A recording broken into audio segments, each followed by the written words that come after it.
Have you ever met someone who just has to be right all the time? Let me tell you a story about a man like that. His superpower: he was never, ever wrong. In any conversation, any debate, he always had the final, correct answer. At first, people were impressed. They'd listen and nod, admiring his sharp mind. But soon, that admiration started to feel heavy.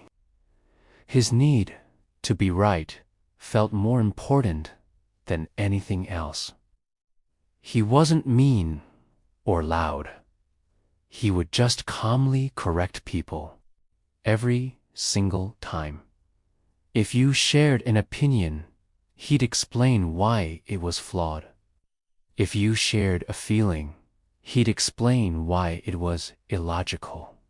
To him, facts were everything, and feelings were just messy distractions.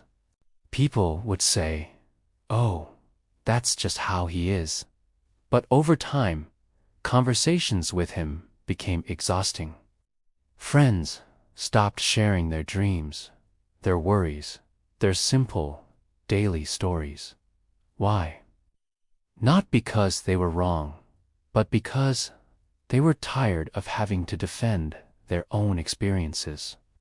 He noticed the growing distance, but he completely misunderstood it.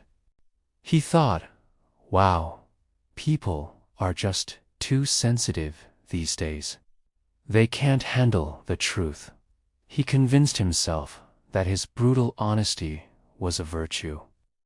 That logic should always win over connection.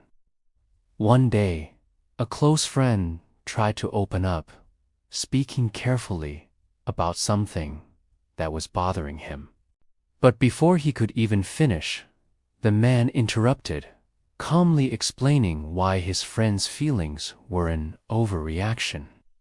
The room fell silent. The friend just nodded, smiled weakly, and that was the last real conversation they ever had. Slowly, his world became quiet. The phone stopped ringing. Family visits grew shorter and more formal.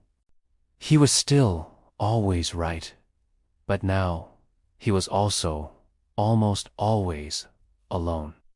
In that heavy silence, a question started to haunt him.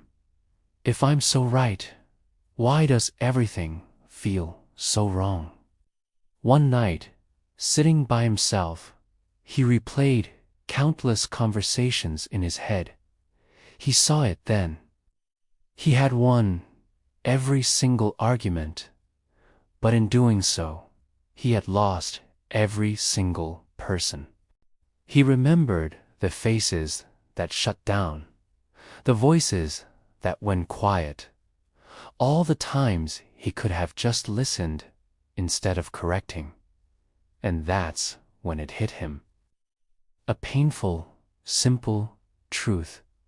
People don't leave you because you're wrong. They leave you because they don't feel heard.